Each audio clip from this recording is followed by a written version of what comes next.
What's the most memorable car ride home? That is a great question. All of my car ride homes were so long. I slept a lot of the time, but every single girl is different. Well, at least like your hair really looked good. When we talk about the car ride home, I know as an athlete, I spent tons of time going to and from practice and tournaments. If I asked you, what's the most memorable car ride home? What's the first thing that comes to mind for you? How I was as a player. I have like the best softball parents that supported me so much. I would have a horrible game and I'd get back in the car. So my mom would be like, well, at least like your hair really looked good. Or at least like you looked like you ran so fast to first that one time. And I'm like, Mom, thanks, Queen, but leave me alone. Please leave me alone. But they were so good at like trying to make me feel better because they knew that I was already mad at myself. When I was in travel ball, I commuted to Southern California, so it was quite the trip. Me and my dad would take those trips most of the time, and it was like the best time that we got. Like it was just one-on-one time with dad, and we would literally talk about anything and everything. And you know me, it's hard to make me shut up, so we would talk the whole time.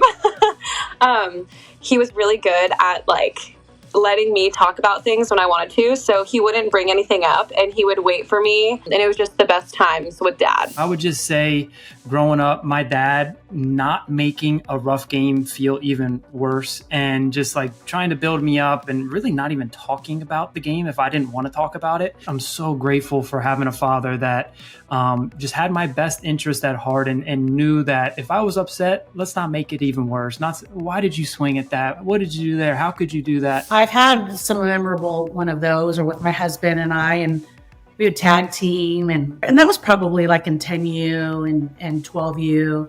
But once we really started playing for Mike Stipp, he really focused on, let me be the bad guy. Let me yell at them. Your car ride home should be the parent, loving, and he has that experience with his girls. Most of the time the car rides home on the way back, they were asleep because they were exhausted. We were driving to 2 hours away and we're just trying to stay awake and everything. My senior year of high school, I got invited to the junior national team tryout, and how it worked, and I'm just aging myself on how they announce the team. So now when they announce the team, it's an email, it's like, technology was involved. The way that they announced the team was they would put a piece of paper on a wall, and literally they would tell you at 7 p.m. we will announce the team, and you literally come out of your rooms and go look at this paper. So this is like a 7 p.m. roster gets put up. I did not make this team. Devastating. I held it together. I held it together until the next day, until my parents came to pick me up. And that 3-hour drive home, I cried the entire way. Sometimes softball just doesn't go well, and it's just part of life. And so then when you're hard on yourself too, and you go back in the car, it's kind of like when it all hits you, because you're trying to be like tough on the field if you don't have your best game. So I think honestly, the conversations I'd had with my mom, and she was always so supportive of me. I was beating myself in the car ride home. It was always how can we learn from this? How can we get better? So I think that's what sticks out to me, is just the growth that happens on that car ride home. It's just kind of when it all you put it into perspective for you, and take away what you learned from the game, and then how you can move forward. And even though a lot of times I never wanted to answer my mom, because just they're hard questions, and you just don't know sometimes, it ultimately helped me a lot. Your way of interacting and communicating with your players started way before that day. What does she want you to say? What in the past years of you being with her at practice and post games and listening to her, how does she want you to interact with her? Have you been paying attention? But at the end of the day, every single girl is different. And so when I think about even myself, I loved talking about the game. I wanted to learn and think about moments that were in the game that could have been better or different. And so maybe that's kind of where it all started, is talking about the game itself, James, instead of my individual performance. We would eventually get there. But I think talking about our team and the game and the feel and the moments were things that taught me about the game. And then we got into my individual performance because it's not just about me. It's not one person, right? So that's where my head goes with it, and just understanding what your daughter wants to talk about and what would get through to her the best. So the ride home was usually with my dad. For the most part, it was always a constructive conversation. I remember one time he laid into me, but it wasn't performance-based. It was more of how I handled a situation, you know, just attitude and body language and things like that.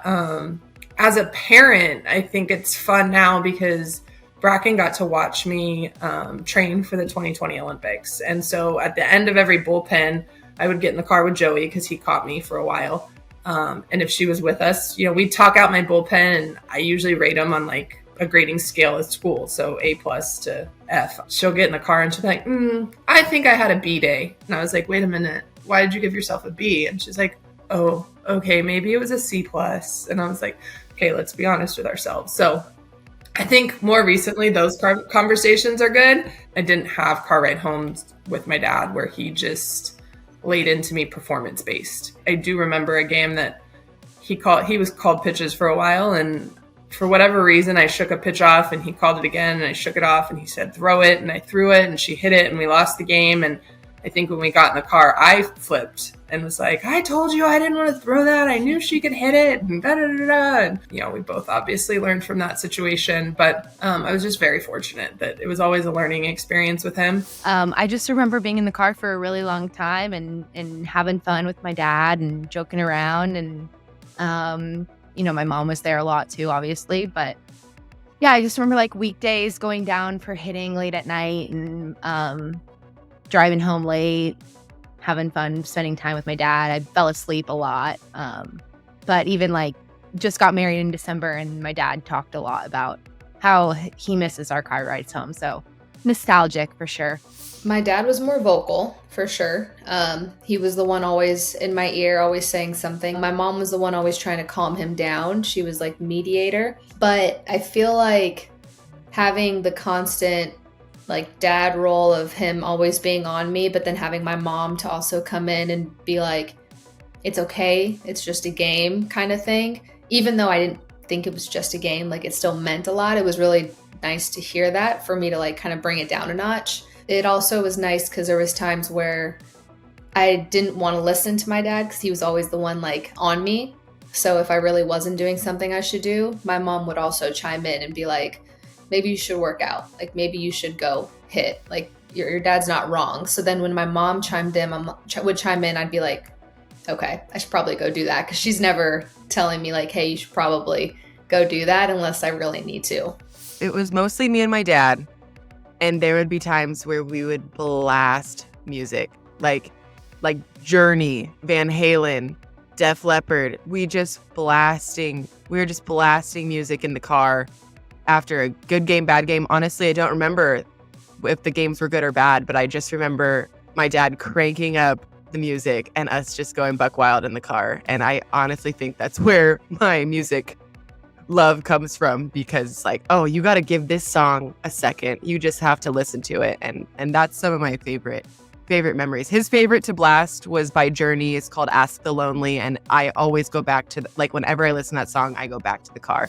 This is so funny because it's very big dynamic of my parents versus kind of my personality. My dad, who, by the way, an engineer as well. So him and I are very much attached by wavelength. My mom is a lawyer. And very, very literal, very to the point, very honest. So I get in the car and I had a bad game. And I just remember saying to myself, like out loud, man, I really stunk today. And my mom goes, yeah, you did. And it was like one of those moments where I needed that honesty to be like, Mom, I could have used a hug. It would have been one of those moments where I could use a hug. But in her case, it was her giving me that tough love that I needed to be motivated to not have this talk again, and followed by that conversation is probably my dad, trying to be the inspiring one that says, here's the things we do different. He was a pitcher too. He approaches it from like the technical standpoint and the game standpoint, and she approaches it from, you didn't get the job done.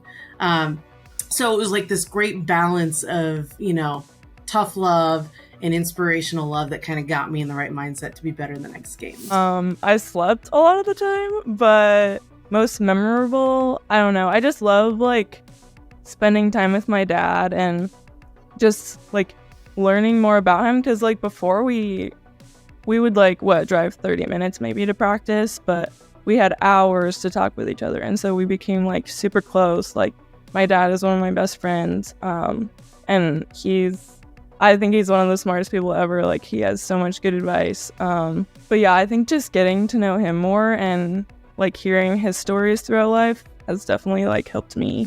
I think most memorable would be on the ride home from a Marty Tyson Corona Angel practice. And it wasn't my family taking me home. It was Leslie Rogers, who played at ASU, one of my good friends. Her parents were driving me home. We didn't drive yet. So it was just, wow, I can't believe Leslie's mom was driving me all the way back to Riverside when they lived like closer to Corona, like driving me way over here. Like they're really good friends. And I love that about our game. And I think it transcends to like all levels, is we find some of our best friends in sport. And it's funny because it's not going to be a positive car ride. This is back in the day, and we drove to Colorado, and I was on Panthers Gold at the time. I remember we had played Claire Sue's team from Florida for the championship, and we had won it. And I was going every other game with an outfielder. And my coach, Dale Moore, he was super sweet. So he was still trying to like keep me engaged, so he would let me go. But of course, the way it worked out, my game was the semifinals, not the championship. So I didn't get to play in that game. And I can just remember going to the car, and we were packing up, getting ready to drive back home to California. And Marty just goes, "Big win without you." I'm like, oh man. But I can remember like that stuck with me for the rest of my playing career. And I was like, never again will there be a big win without me. So that ride always kind of sticks out to me. It was a long car ride home.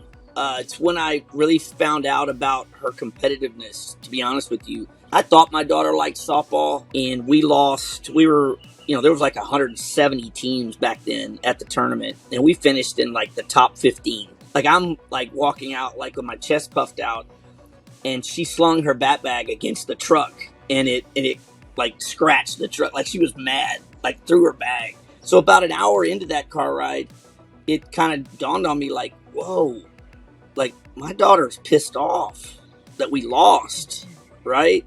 And, it was interesting. I was happy about where we finished. She wasn't. And I knew then, right, like, whoa, this is important to her. And I always felt like it was important, but the moment was big. There was coaches everywhere, really, probably for the first time for us. Once we got down the road a couple hours, we started having a conversation about competitiveness and what it means and caring about winning and maybe hating to lose more than you want to win kind of thing. And I kind of realized that in her. And I knew like, okay, there's some building blocks for me to start to have a conversation about how do we rein in this whole college recruiting thing, your competitiveness, how they play off of one another, all those things. So I think that was probably the most important car ride home we had. I think definitely with my dad. My dad was our team, club, all-star, whatever, my whole life. He was our coach / manager. We would get in the car, and before like the engine is started,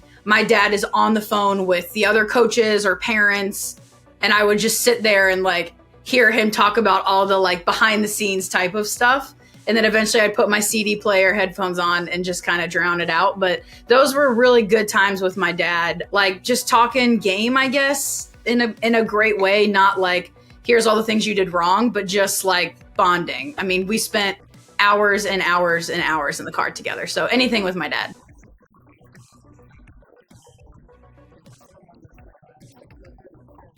Oh, yeah.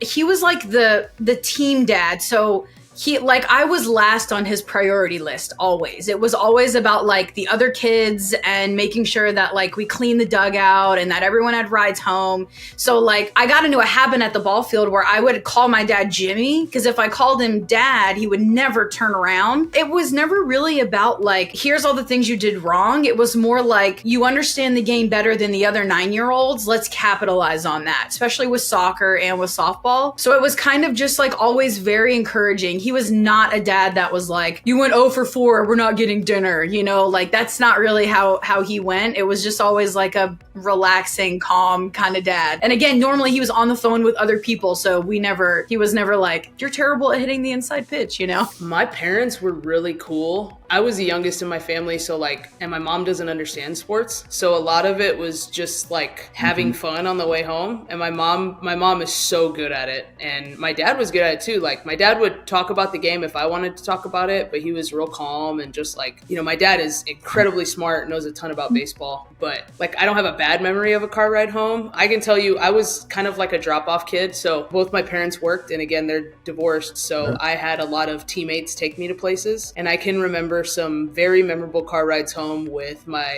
who was my best friend at the time, Megan Booth, and her dad. He was our coach, and he would take us everywhere. And her and I had a lot of fun in the backseat of his truck, for sure. Thinking of several with my father because he was that dad.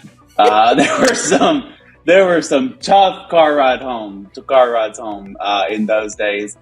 So growing up, I played a ton of sports. My dad was just very, very competitive, very good at sports. He played football mostly, and he wanted me to play football and baseball and basketball and soccer and you name it. He was just tough. You know, he coached my sisters and he never coached me. He coached softball, and that's kind of how I got into it. He never coached me, but man, he coached me when we got in the car. It was like, I pitched, you know, so when you're 10 years old and you're trying to be a pitcher, nobody's very good, you know, like nobody throws a lot of strikes. And my dad would just be kind of ripping me in the car. I mean, he loved me. And, you know, looking back, he did it for all the right reasons. He wanted me to be great. And it was tough. I would just get in the car and I'd be like, God, I'm jealous of the kids nowadays that have like AirPods, you know, and just can like, we didn't have that when I was a kid where you could just pop in the AirPods and block them out. He is a good dad, and he wanted the best for me, but man, he was tough. He would rip me like, what are you doing? You had 5 walks and you gave up 4 runs. And I'm like, Dad, I'm obviously not trying to throw balls. Like, please give me a break. So we had some very interesting times as in my childhood. I think my dad did a really good job with was always reinforcing there was a solution to it. So while we didn't necessarily know the tools and the steps to get out of my own yips from playing, I feel like he helped me see like, okay, well, yeah, that was hard. What are you going to do about it? So he always made me think that there was a step that I could take that was coming from a place of confidence. So I felt like I could get back up.